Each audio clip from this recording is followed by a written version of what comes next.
Good morning, class 9. After a long time, I am meeting you. Though this meeting was not at all expected to be like this, but to overcome the situation of lockdown, our school has arranged online classes for you people so that sitting at home you can go through the classes and be familiar with your syllabus.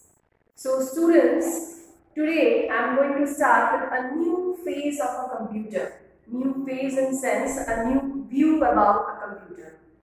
From class 1 to class 8, you have learned about what is computer, what are the different parts of computer, different input devices, different output devices, working of a computer, etc. Now, today in this class, we are going to start with how to program a computer. That means how to give instructions to a computer to perform a specific task. Now, listen student, we all know that in normal life also, when we communicate with someone, we need a language. When we communicate with someone, we need a language so that with the help of that language, we can express our thoughts, our ideas, our experiences. In a similar way, in a computer also, when we give instructions to the computer, we need a specific language, a particular language with which we can instruct the computer what to perform. Now, the language which we use in a computer or the language which we use to instruct the computer to perform a task is called programming language.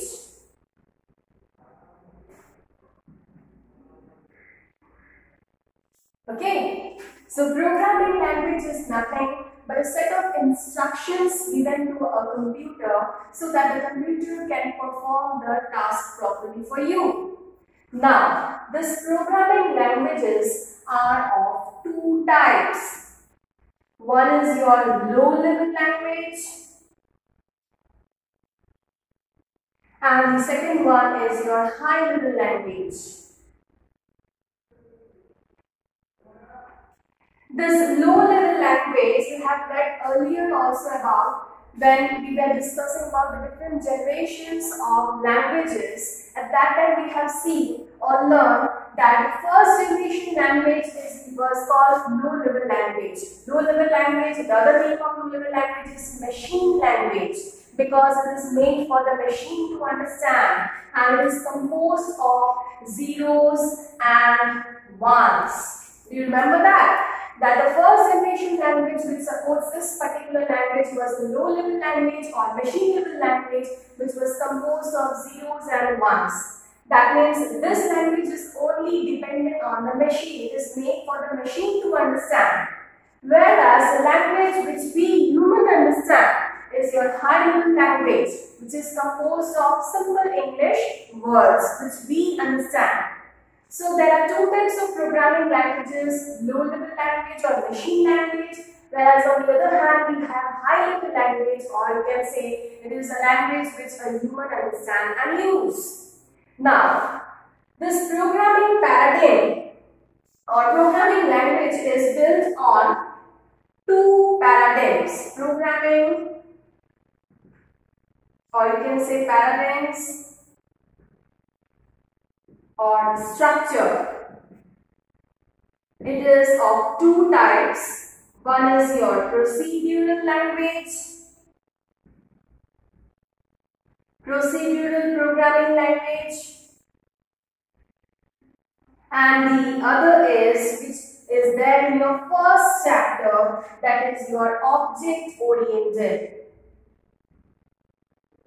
programming language, which we in short called as OOPS, that is OOPS. Okay, so I repeat, programming paradigm or programming structure. Every programming language is based on a programming paradigm or a programming structure. Now there are two programming paradigms or structure. One is your procedural programming language and the other is your object-oriented programming language. First I will say about procedural programming language.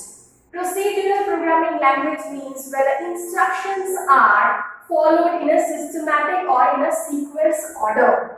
Here, I am repeating, the procedural programming language means where the instructions are carried out in a systematic order. That means number 1, step 1, you are going to follow some tasks. Step 2, you are going to follow some tasks. Step 3, you are going to follow some tasks like this. So, procedural programming language is composed of instructions which are followed in a systematic or in a serial order. Okay. Now, the one which is there in your first chapter or the one which is there in your syllabus is this structure, object-oriented programming language. Now, what is this object-oriented programming language? Object-oriented programming or OOPS is composed of different types of objects and classes. Okay, I repeat, object-oriented programming language is built up or composed of objects and classes. Now, what is this object? Object means around yourself, around the world, whatever objects, whatever things or whatever entities you are seeing. Okay, those all entities are called objects. So you can define object as real world entities. Okay, again I am repeating, objects are real world entities which has got some existence, which has got some values. Okay, now these objects, they have two important things. One is they are having properties, or you can say they have features or characteristics. And the second thing it has is the tasks to be performed, or you can say the actions which it's going to perform. So each and every object has got these two things. One is the properties and one is the actions or the tasks which is going to be performed. Okay. Now let's see an example to understand more about our object. Say for example, if I say human, then in that case, if human is the object, then it has got two things. One is the property and one is the task. So in property, say for example, name I can say. Then is your, you can say age, height, weight, etc. Okay, these are the properties. Now when I am talking about the tasks to be performed, what tasks do a human perform? Like it can walk, it can run, it can drink, it can eat, etc. So every object has got two things. One is the properties and the other is the tasks to be performed or the actions it performs. So in a similar way, if I take an example of a human, so if human is an object, then it has also got two things. That is, one is the properties of a human and the other is the tasks which are to be performed by a human. So this is what an object is. Not only a human, but everything, every small to big thing, starting from this pen, starting from this board, and everything around yourself is an object which has got two important things.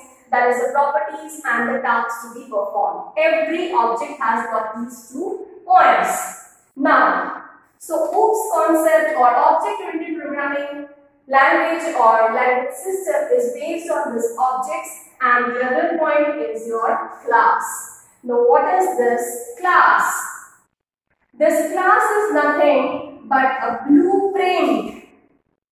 A blueprint, or you can say a prototype, which is followed by every object. We normally know that a class is a collection of students. N number of students are there in a class.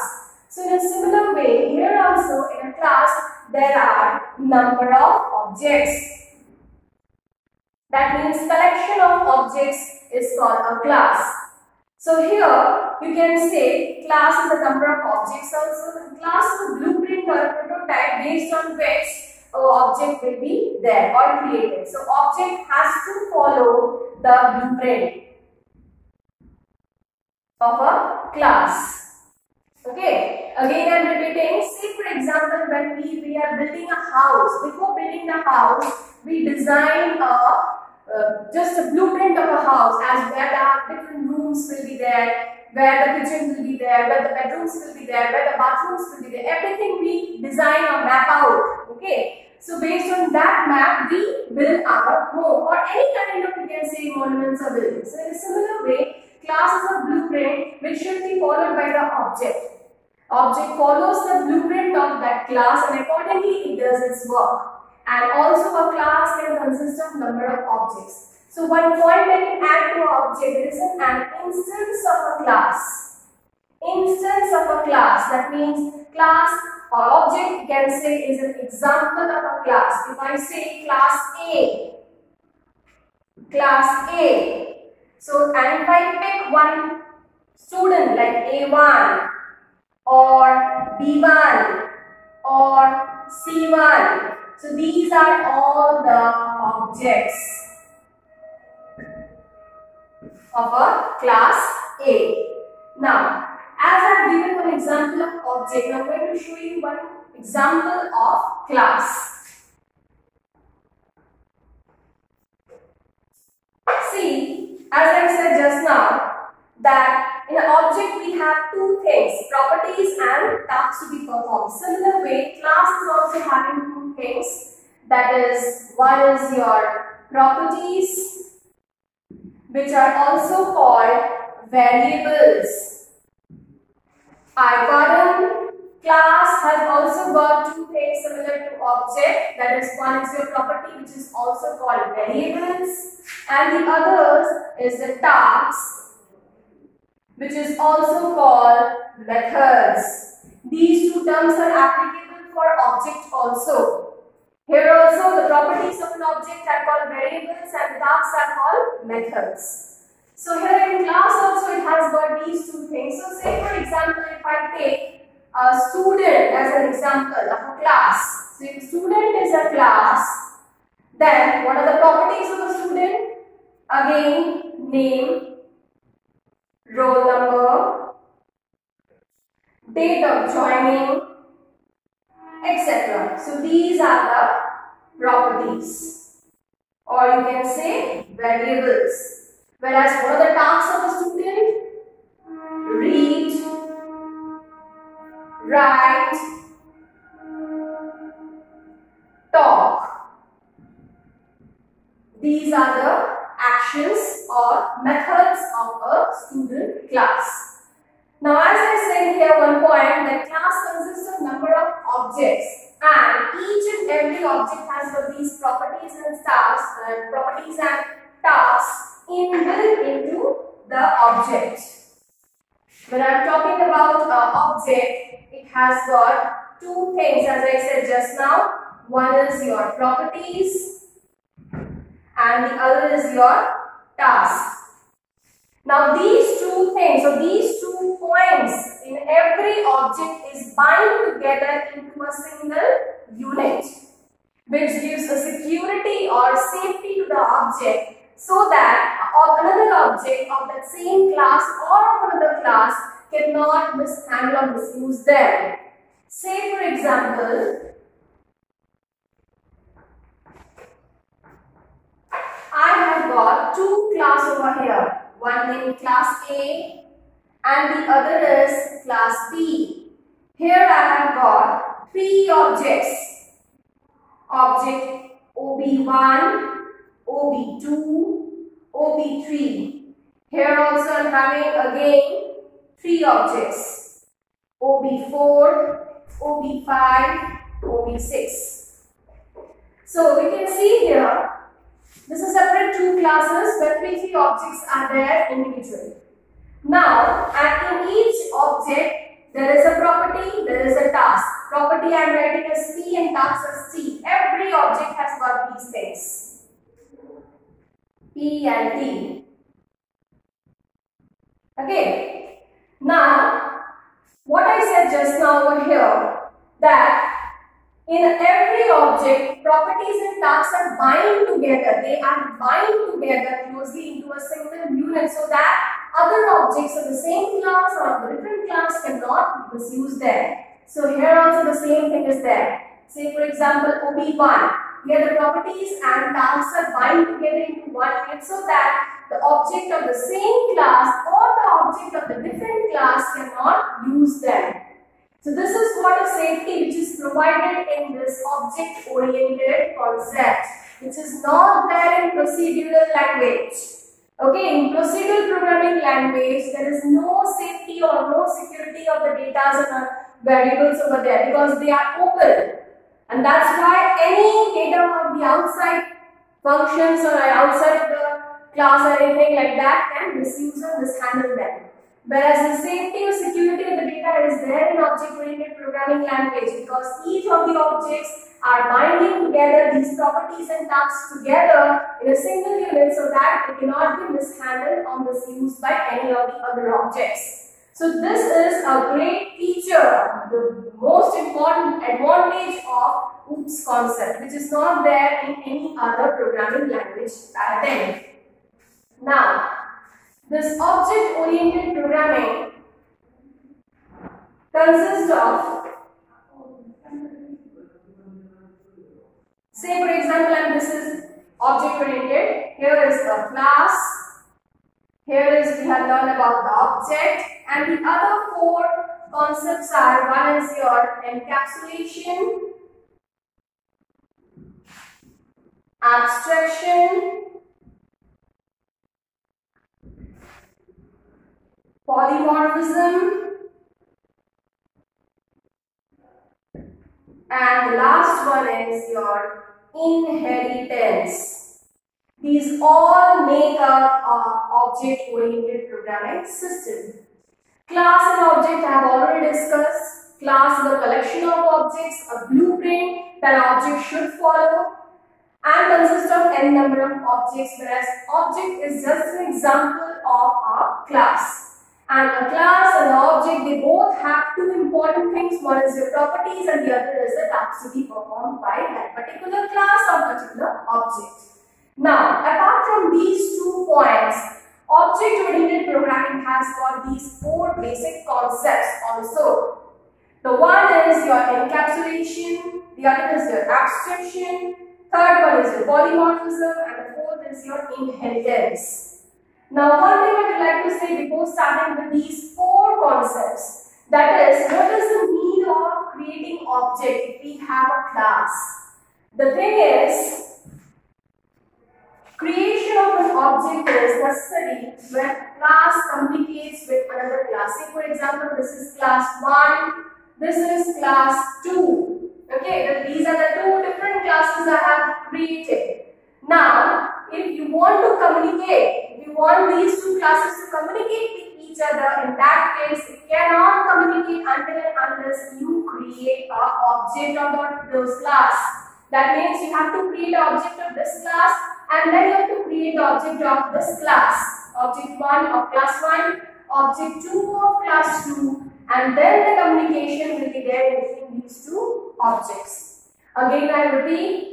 The need for creating an object of a class is for communication. If you want these 2 classes to communicate, in that case, you have to create objects of the classes so that they can communicate with each other. Otherwise, it is not possible for the classes to communicate. Okay. So now we come back to the other remaining OOPS concept. Next. First, we will start with abstraction.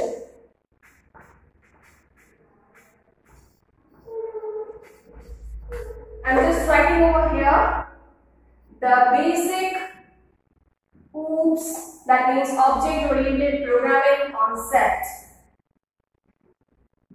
There are, apart from these class and objects, it has got 4 basic concepts or principle. One is your abstraction. Second one is your encapsulation. Third is your polymorphism. and fourth is your inheritance. First, we will start with abstraction. What is this abstraction? Now see, before starting this abstraction, I would like to give you a normal day-to-day life example. Say for example, when you are going to a shop to buy any particular item. Say for example, you went to a shop to buy a mobile. Now, what do you ask to the shopkeeper? The important features of that mobile, about the company, about the battery backup, etc. Those informations which you need to know, only those informations are put up in front of you. Rather than the details, that means how, what are the contents inside the battery, how the mobile is working inside, these things need not to be given to you. You need to know only the important features and how to use, what are the battery backup features and etc. Only the important informations are put up in front of you about that particular item. So in a similar way, here also abstraction also means to give only the essential points in front of you, or essential features of our class. I repeat, abstraction means it gives only the essential features of a class or an object, rather than giving all the details of the implementation. Okay, so it hides all the background. It hides the background details. So the mechanism which gives, or the process which gives only the essential points or features of a class or an object are called abstraction. It hides the background details or any implementation details, because you need not to know about those details. Only you need to know about the essential points. Okay. So this is what is an abstraction. Okay. Okay. Now second is our encapsulation.